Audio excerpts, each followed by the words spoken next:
Olá, realistas, tudo bem? Bora para mais um vídeo aqui do nosso canal.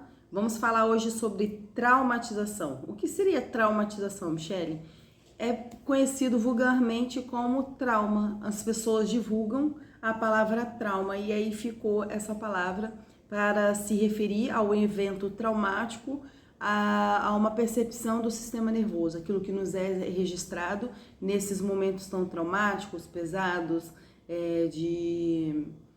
de tamanha complexidade que nos marca, mas o termo científico mais correto hoje é traumatização. Por que traumatização?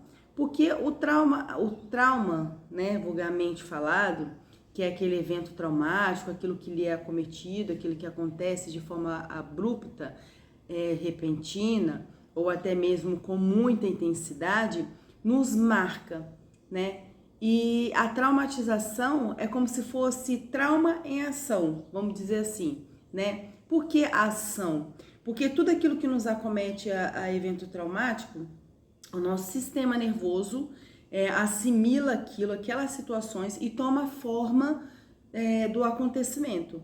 Ou seja, o traumatizado tem várias nuances e a gente vai ver aqui quais são essas nuances que são registradas no sistema nervoso. Como funciona esse sistema nervoso, tá bom?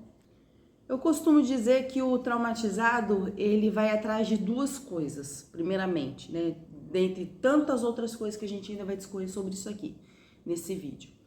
Vai ser um vídeo completo, complexo, mas bora lá para o primeiro ponto. O traumatizado, ele sempre vai atrás de ressonância e sentido. O que é isso, Michele? Um exemplo, tá? A grosso modo. O traumatizado fala, né? Não vou conversar com aquela pessoa ali, não, que aquela pessoa não sabe nada do que eu passei, aquela pessoa ali nunca passou pelo que eu passei. Então, o traumatizado, ele vai à procura de ressonância e sentido. No sentido de quê? No que tange relacionamento amoroso, no que tange a amizade, no que tange qualquer tipo de relação com o traumatizado, ele procura ressonância e sentido nesse sentido, puramente quero dizer. Que se aquele grupo que ele está a fazer uma amizade, a se relacionar amorosamente, se não fizer parte para ele, não fizer sentido, não fizer ressonância, para ele não serve. Ou seja, tem que ser pessoas semelhantes a ele no sofrimento, tem que fazer uma certa ressonância com ele, um certo espelhamento no sofrimento, na postura, no ato de falar, mostrar minimamente que sofreu algo tão abrupto que tem ali marcado, ou até mesmo de preferência acontecimentos naquela área que ele sofreu. E aí o traumatizado começa a ter um espelhamento com essa pessoa, e aí ele escolhe de fato para ser sua amiga, seu amigo, escolhe de fato ter uma vida amorosa ou social que seja com os mesmos tipos de pessoas que as quais alimentam o seu sofrimento. Então veja que o traumatizado ele vai atrás então de ressonância e sentido. Então, partindo desse pressuposto, a gente pode dizer que o mundo do traumatizado ele é dividido nessas duas áreas, né? Ao ver do traumatizado, aqueles que sentem aquilo que ele sente, ou seja, aqueles que sabem e aqueles que não sabem. Essa é a divisão que o traumatizado dá para as pessoas à sua volta. Quem sabe do sofrimento e quem não sabe. Essa é a divisão que ele vê as outras pessoas. O perigo disso tudo é que o traumatizado ele passa a viver de uma forma estigmatizada, ou seja, ele cria um estigma, ele cria um padrão mental de pessoa que deve se relacionar com ele, tá certo? Então, E aí, o perigo disso, a armadilha disso é que as pessoas traumatizadas criam esse modelo mental e aí ele passa a viver de uma forma mais inconsciente, menos racional. E aí a gente pode partir disso que é um meio de se viver muito perigoso, porque você se afasta das demais pessoas e cria o seu estigma, o seu padrão mental de pessoa que você deva se relacionar, sendo que a vida não pode ser assim, sendo que não é saudável viver assim. Então veja, a gente pode discorrer aqui, que o grande sofrimento do traumatizado são as mentiras que ele mesmo conta para ele. E que mentiras são essas, Michele? Mentiras que eles acreditam que devam ficar naquele padrão de sofrimento, né? Porque as pessoas, em sua maioria, acreditam que todo tipo de pensamento que passa pela sua cabeça, ele é aceitável, ele deve ser acolhido, mas não necessariamente que todos os pensamentos que passam pela nossa cabeça, permeiam pela nossa mente, a gente deva acreditar. Por quê? Porque os pensamentos, eles são criados ao longo do dia, os pensamentos bons e os pensamentos ruins, é o que nós falamos já aqui na nossa página, no discorrer dos vídeos, né? Porque como se dá os pensamentos? A gente tem um registro automático de memória, o próprio nome já diz que as memórias são registradas de forma automática, sem que a gente se dê conta, sem que a gente tenha o controle disso, é através dos nossos sentidos, né, tato, paladar, olfato, visão, é que essas memórias são registradas de forma automática.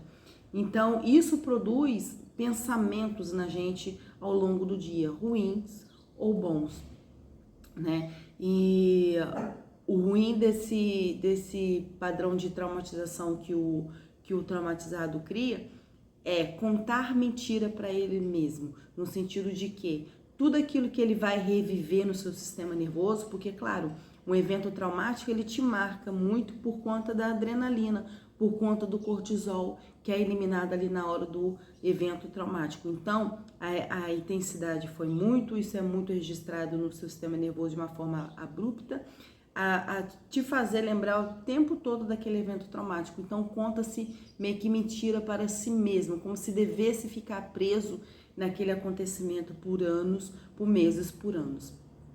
Tá certo? Então, um dos perigos do traumatizado também são as próprias mentiras que ele conta para si mesmo. É acreditando nos pensamentos negativos, acreditando que ele deva ficar presa a esse acontecimento, a essa situação negativa.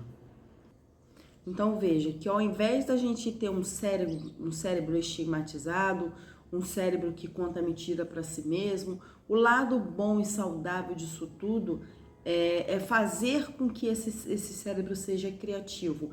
Mas tem um segredo ali que poucas pessoas sabem: fazer com que esse cérebro relaxe. É a mesma coisa que a gente trazer um evento traumático que nos marca muito, como se fosse um coração, a mente, na verdade. E esse evento traumático é como se fizesse a nossa mente ali se comprimir dia após dia, 24 horas, e fica só comprimindo. Imaginemos também um coração que fica só apertando, só comprimindo com o sofrimento. Isso ninguém aguenta. Então, o segredo disso tudo, mediante esse evento todo traumático que passamos, é ter relaxamento. É o que eu costumo dizer para os meus pacientes, é praticar a palavra R. O que é R? É relaxamento. Porque quando você relaxa, você dá a chance do seu cérebro ter a plasticidade cerebral, no sentido de ser criativo, no sentido de se recriar, de criar uma fuga para si mesmo, no sentido de criar uma situação, um problema para sair daquele problema, daquela situação imaginária, descomprimir o estresse. O relaxamento é bom para tudo. O relaxamento torna o traumatizado uma pessoa mais ousada, mais criativa, mais relaxada por si só. E qual o segredo disso? Que quanto mais você relaxa, você esvazia o seu cérebro de pensamentos negativos. Então, se você esvazia o seu cérebro de pensamentos negativos quando você relaxa, você dá vazão também ao seu self. Ou seja, é como se eu pensasse assim, para ilustrar, para a gente poder elucidar melhor isso para vocês entenderem. Quanto mais criativo depois de um evento traumático eu me tornar e mais relaxado, eu vou esvaziando a minha cabeça de pensamentos ruins e eu vou tendo um encontro comigo mesmo na frente do espelho, vamos dizer assim. E aí eu começo a pensar, quem é a Michele de fato, né? Eu, né? Esse é meu nome. Como é a Michele de fato? O que eu devo fazer por mim? Olha a maneira que eu estou vivendo. Então te traz ali uma reflexão para consigo mesmo. Então o próprio relaxamento, o próprio descomprimir de estresse do sistema nervoso e do cérebro faz com que as pessoas sejam mais ousadas, mais reflexivas, mais criativas. Cria-se uma plasticidade cerebral, ou seja, que cria-se um caminho para sair da situação problemática. As pessoas traumatizadas perdem, né, os sentidos sensoriais, ou seja, a conexão mente e corpo. Essa conexão de mente e corpo, nós acabamos de ilustrar aqui. O que seria essa conexão de mente e corpo? É você estar satisfeito no corpo que você está. estar satisfeito e consciente no corpo que você se encontra. Então, um traumatizado, ele passa a pensar 24 horas nesse problema e ele acaba tendo congelamentos, ele acaba se adormecendo. Ou seja, a pessoa se pega no discorrer do dia pensando naquela situação. Então, isso traz um congelamento, isso traz a pessoa congelada naquela situação. Se traz um congelamento para aquela pessoa, uma estagnação até mesmo corporal, porque o nosso cérebro é que comanda o nosso corpo, então desconecta-se a mente do corpo. Então há uma desconexão na pessoa do traumatizado. E isso tem que ter cuidado, porque você passa a viver muito de forma inconsciente e deixa de viver de forma consciente. E aí se esquece da higiene corporal, se esquece de fazer o exercício físico, se deixa mesmo ali no canto e não quer mexer com essa situação. Tamanha desconexão de mente e corpo. E essa desconexão é tão assim, é uma coisa tão abrupta e tão a ser levada em consideração essa conexão mente-corpo, que a pessoa desaprende a andar com aquele corpo, a estar naquele corpo, a pessoa desaprende a se sentir seguro naquele corpo. Então, se você não se sente seguro naquele corpo, que você desconectou mente e corpo, porque é um congelamento, porque você esquece de fato quem você é e onde você está no próprio corpo, né? Essa desconexão, desse desaprender, né, do sentir-se seguro, faz com que a pessoa até mesmo desenvolva também síndrome do pânico, né? E nessa síndrome do pânico, a pessoa vai criando mais e mais ansiedade, né? Na verdade, a síndrome do pânico é o resultado de muito estresse, de muita ansiedade. No conjunto dessa grande obra aí, a gente pode dizer que é assim. E quanto mais desajustado, mais desconexo com a realidade, mais desconexo com si mesmo, onde está, qual o corpo está, essa desconexão. E isso tudo também faz com que a pessoa gere uma grande ansiedade a cada dia, porque a pessoa tenta controlar as situações externas, tenta controlar o seu meio e não consegue. Então, a cada tentativa que tenta controlar-se, tenta controlar o meio, mais a ansiedade ela aumenta como mecanismo de defesa, como fuga, né? Como para que o cérebro não depane, né? Vamos dizer assim. Porque a ansiedade, a gente tem que ter na mente que a ansiedade é costumo dizer que é uma emoção evolutiva, né? É desde os primórdios, né, que se tem a ansiedade, desde sempre, desde a criação do mundo. É a ansiedade que nos move a sair da cama, a fazer as coisas, né? Mas a gente tem que ter em mente que o perigo da ansiedade é essa ansiedade em demasia, em excesso, é essa ansiedade demais. É essa ansiedade que se torna patológica. Patológica por quê? Porque tem em grande decorrência, tem em grande escala, tem em grande grau e é todo dia, é toda hora, então se cria uma patologia, se torna, né, patológico. Então aí mora o perigo. Mas estar desconexo com o corpo, consigo mesmo, estar desconexo em ter o prazer de estar no próprio corpo, ali você entra numa desconexão e piora, porque você tenta controlar o mundo, tenta controlar o ambiente no sentido de achar uma sensação que te traga conforto, que você ache que vai te melhorar ali naquele evento traumático e a sua ansiedade piora a cada dia, por conta dessa desconexão mente e corpo e você querendo achar ali um eixo, querendo achar um equilíbrio para poder controlar minimamente o seu ambiente externo, acreditando que você melhore. Mas na verdade você tem que centralizar, você tem que ter uma conexão mente e corpo, os dois têm que se falar na mesma linguagem, mente e corpo, fazer uma conexão para que você ache de fato a sua cura. Sobre o tratamento com o traumatizado, a gente não pode o tempo todo elevar elementos afetivos. Ou seja, a gente não pode toda hora ao longo da terapia, da psicanálise que seja, pedir o paciente para contar, ou até mesmo ele contando, não deixar que essa emoção aflore no sentido de toda hora dar um pau a mais nesses elementos afetivos, porque isso fica rebobinando, fica alimentando tudo aquilo que gera muita emoção, tudo aquilo porque o que acontece? Quando a gente fica nesse estágio muito emotivo, a gente acaba, deixa eu explicar para vocês, a gente acaba gerando na gente um efeito também fisiológico, físico, químico. Então veja que é uma grande mistura, um grande meximento com a nossa estrutura, com tudo aquilo que a gente pensa, tudo aquilo que a gente é. Então o tratamento para o traumatizado não é somente ele contar o evento traumático, porque isso eleva os elementos afetivos, mas sim saber a hora de cortar esses elementos afetivos, ou seja, cortar na hora certa ao contar essa história, mas trazendo ele para a realidade, ele sentindo o hoje, é ele sentir o presente, é ele sentir que esses eventos já passaram e que ele se encontra aqui no hoje. E é o hoje que vai libertar esse traumatizado, é trabalhar no hoje que vai libertar essa mente cativa do traumatizado. Então são vários pontos que a gente tem que falar sobre traumatização, né, de como o sistema nervoso, né, ele registra todo esse evento traumático. E é importante também a gente falar aqui que o corpo traumatizado continua vigilante, né? Por quê? Continua vigilante? Porque o nosso corpo, ao ser traumatizado, ao passarmos pelo evento traumático, vamos ver se eu me faço entender para vocês, ele gera na gente grande ansiedade e ele aciona na gente uma repartição que nós temos no nosso cérebro que chama cérebro, ou como você quiser chamar de repartição ou divisão reptiliana.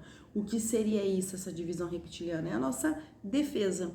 Então, quando a gente passa por um evento traumático, aquela divisão reptiliana, aquela divisão de defesa, né, mediante a um perigo, mediante a um momento hostil, de grande hostilidade, de perigo, né, o que o nosso cérebro faz? Ele cria ali um estado de vigia, né, de grande estresse. Então, para não sofrer de novo, entre aspas, né, é assim que o nosso cérebro acredita, criando-se uma defesa, né, para não sofrer de novo algo parecido, algo igual, o cérebro vive em estado de vigia, né, o cérebro vive em constante estresse. Por isso que se tem ali o transtorno de estresse pós-traumático. A pessoa vive em constante estresse, a pessoa vive em constante vigia, tentando ali romper em algum momento com situações similares, né? E o que quebra com isso? É o que nós falamos lá inicialmente, a palavra R, é o relaxamento. Quando você ensina para o seu paciente, ou quando as pessoas de casa que estão vendo esse vídeo aprendem a relaxar, aí pode-se dizer que está quebrando com esse estado de vigia. É a pessoa acreditar que ela não controla o ambiente, mas ela controla a si mesma. Ela não gerencia o ambiente, mas sim ela gerencia suas próprias emoções.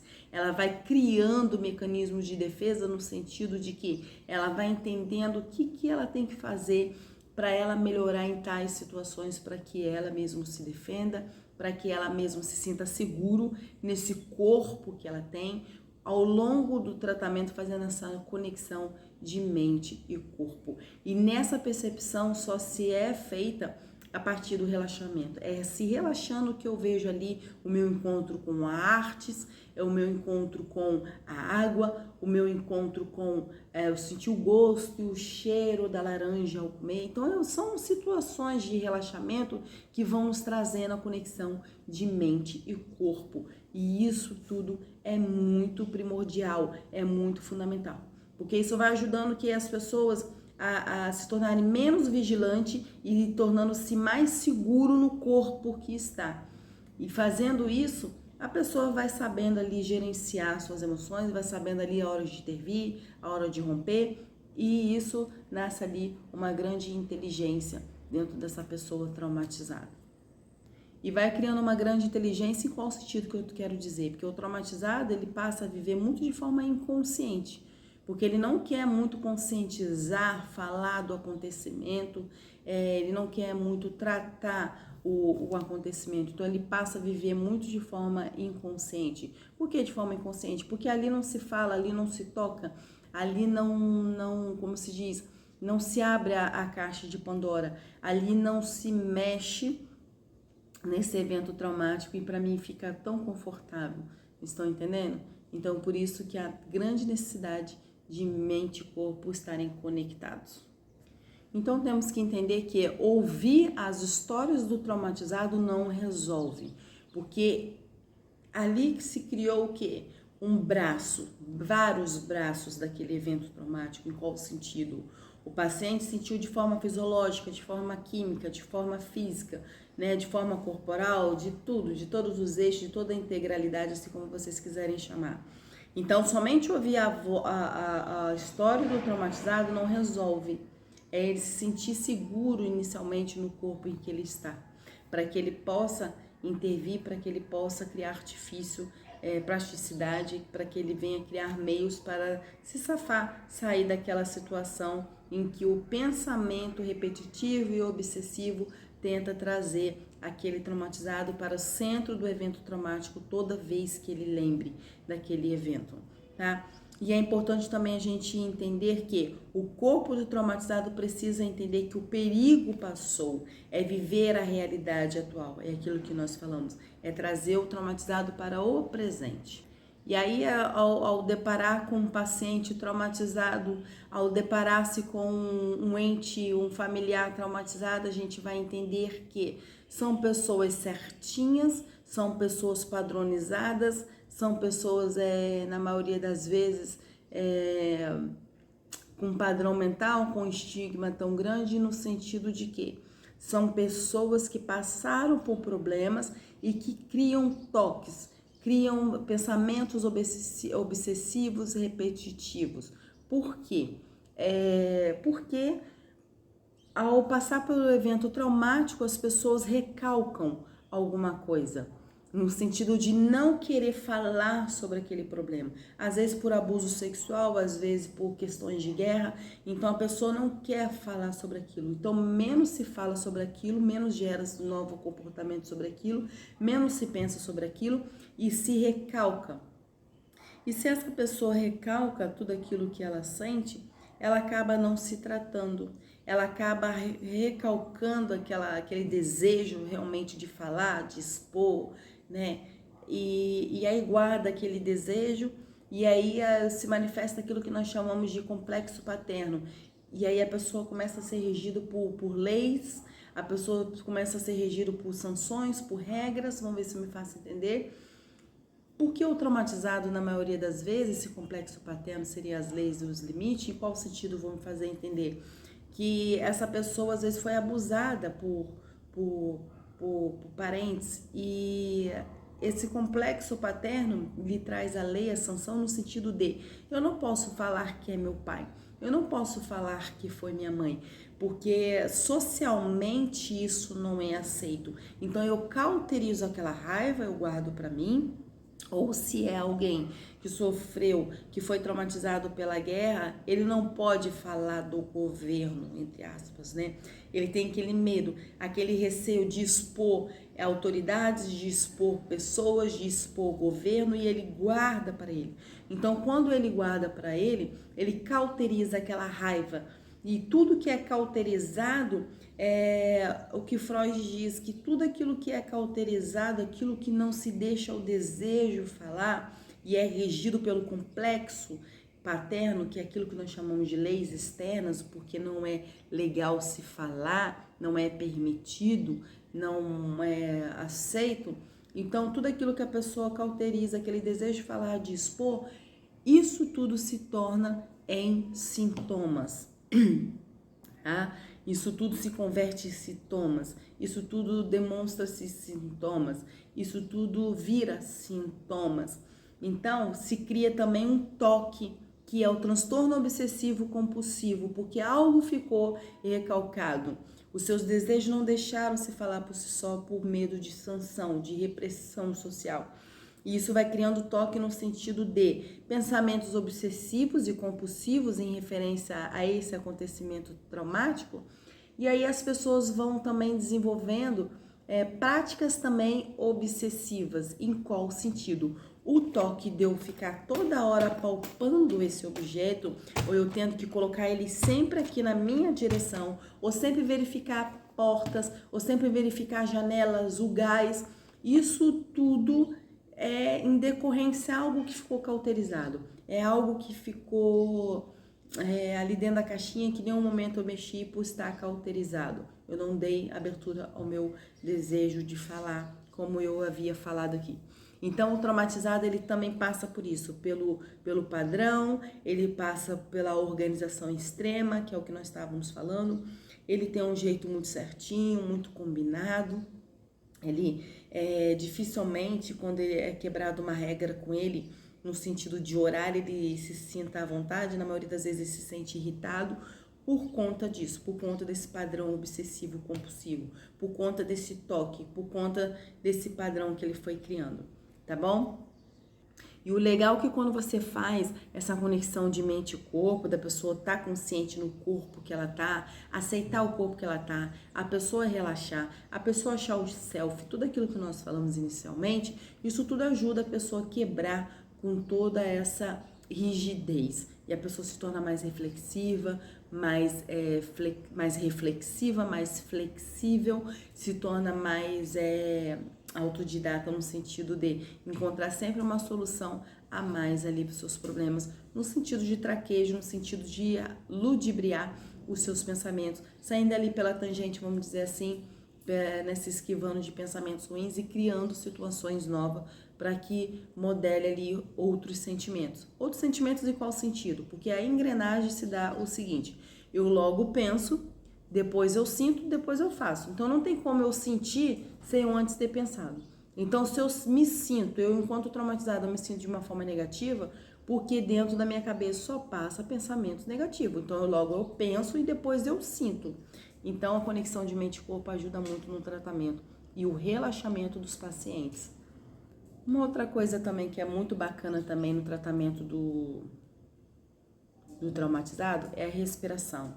A respiração, assim como o relaxamento, ela serve como autorregulação para o traumatizado. O que é autorregulação, tá?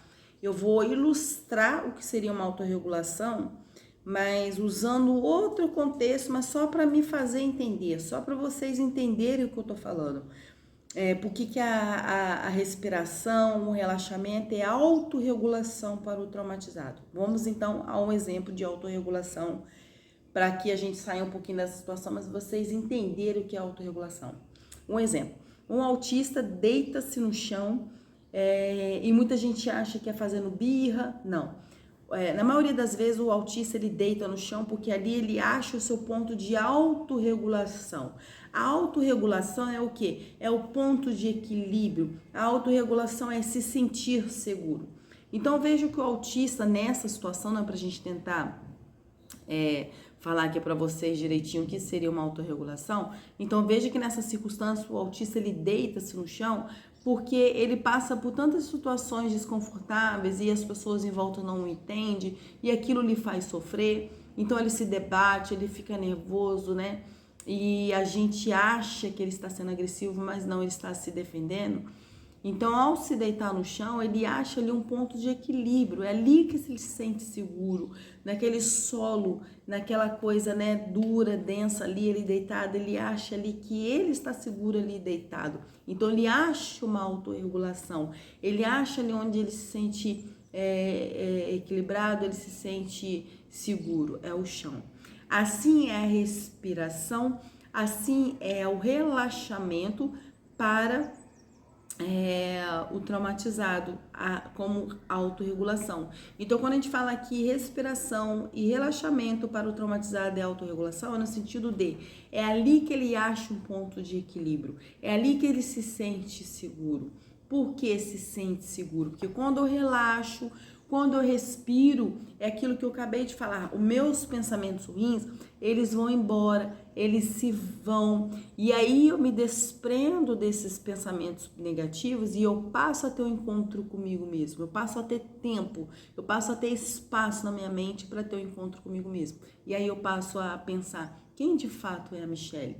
Quem de fato é você? Né, o que de fato eu tenho que fazer, o que de fato estou fazendo na minha vida, o que de fato eu vivi, que hoje realmente é um presente dado por Deus, por isso que se chama presente, e a gente tem que trazer esse paciente para o presente, para ele sentir-se seguro nesse hoje, nesse corpo e nesse presente, para que ele venha entender que todo aquele trauma, de evento traumático, toda aquela situação traumática já passou e que hoje é outro dia.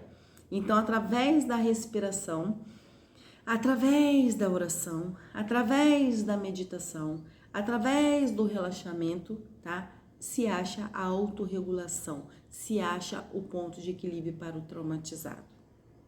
É muito importante aqui também a gente abordar um outro ponto, que na mente do traumatizado sempre vai vir flashbacks, ou seja, sempre vai vir aquele flash anterior, sempre vai vir aquela situação traumática na cabeça do traumatizado. E aí, não tentar impedir que esses pensamentos venham. Porque o nosso cérebro é muito interessante. Quanto mais a gente tenta fazer um movimento para que aquele evento não venha à nossa cabeça, mais a gente se prende a ele. Então, o segredo é deixar ir. Então, por isso que muita terapia fala sobre isso, a psicanálise, toda a psicologia fala-se muito nisso. É deixar ir, não prender, né? É no sentido de relaxar, né? Porque toda vez que vier o flashback, ele vai vir, porque é tudo muito recente, porque é aquilo que nós falamos, que o evento traumático, ele não necessariamente é só memória.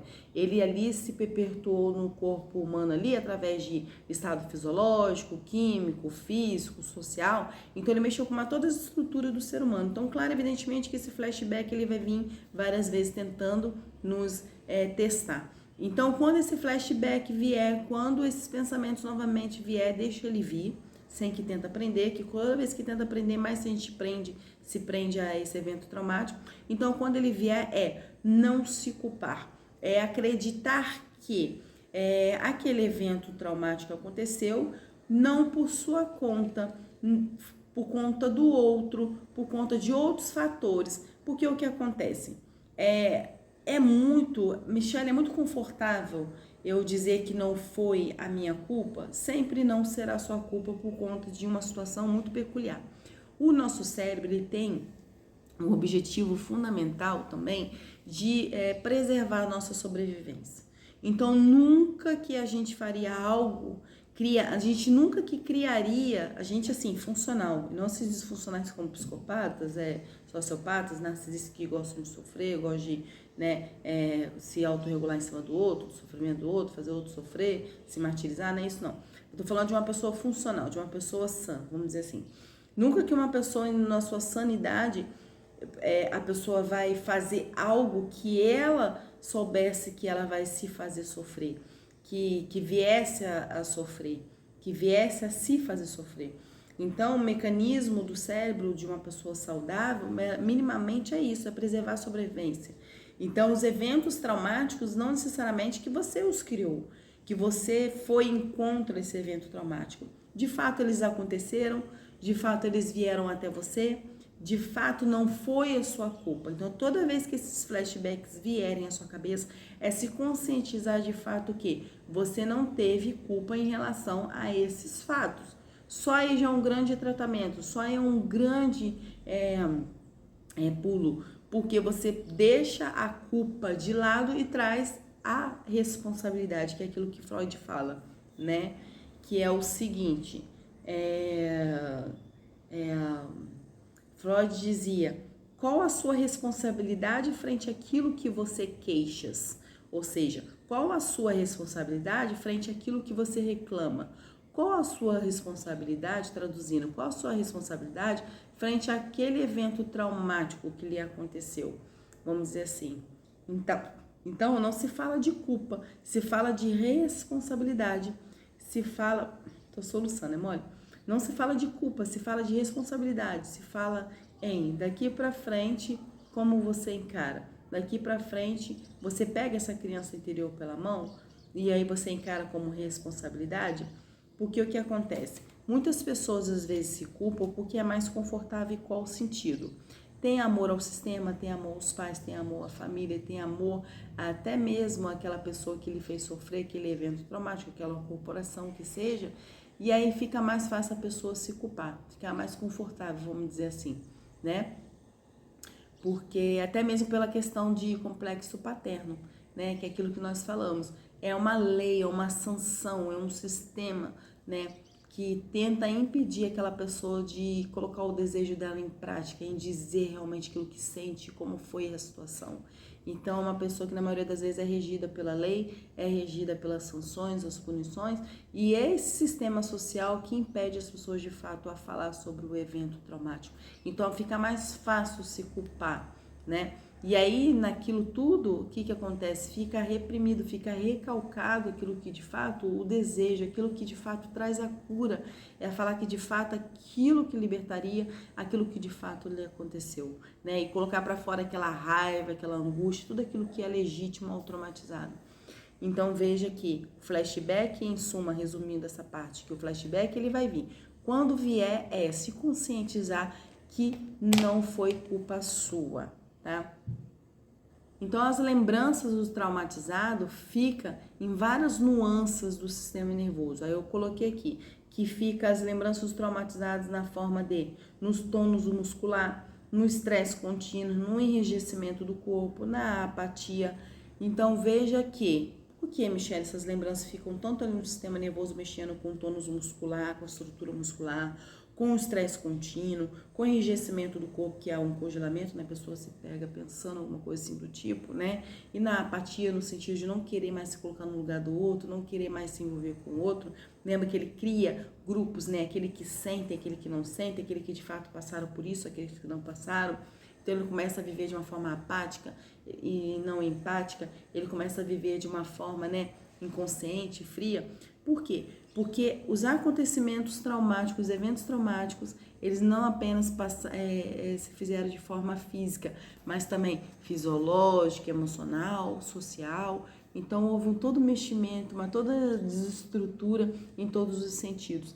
Então, como mexe muito com o traumatizado em todas as nuances, de todos os jeitos, então essas lembranças ficam registradas de diversas formas no sistema nervoso desse traumatizado, tá bom?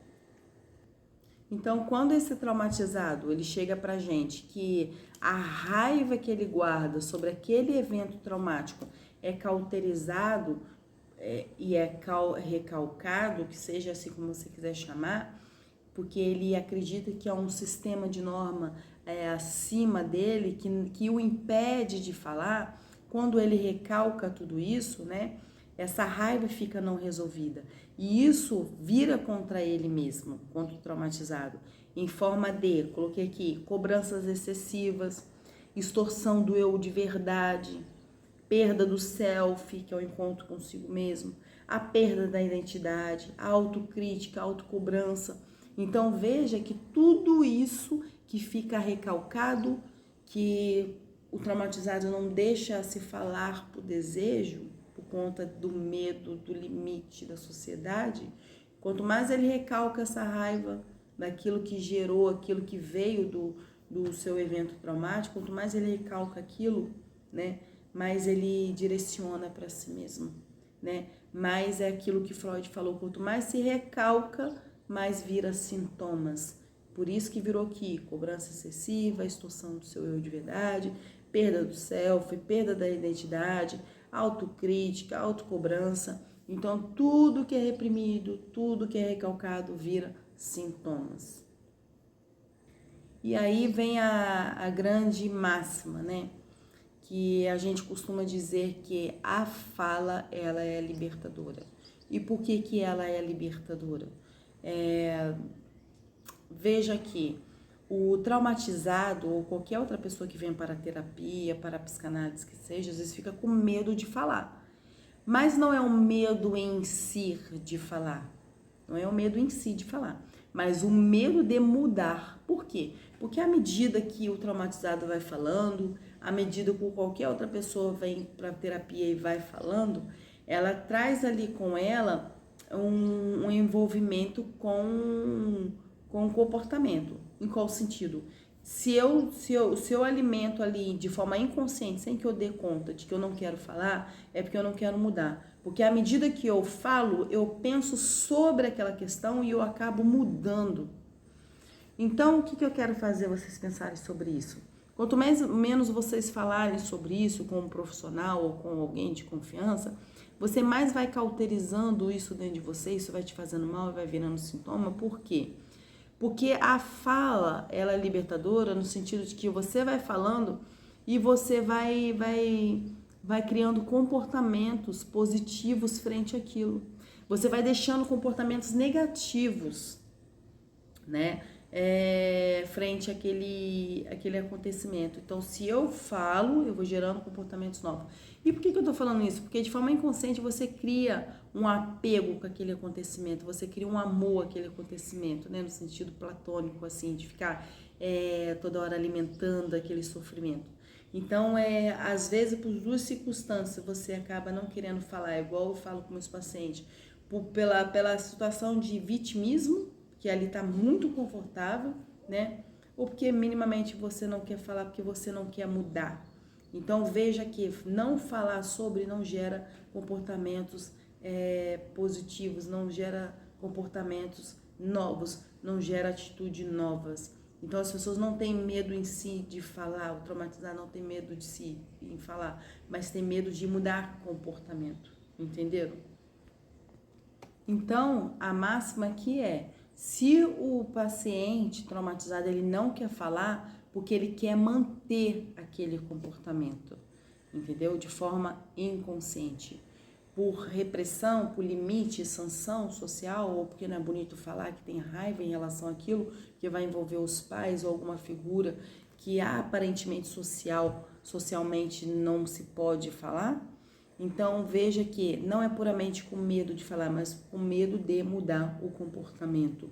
Porque quando você fala, você muda perante a coisa, né? Inconscientemente o sujeito não tem o medo de falar, tem o medo de mudar, é aquilo que nós falamos. Então essa é a parte 1 desse vídeo e já vou trazer a parte 2 para vocês, tá bom? Um beijo, fiquem com Deus, tchau.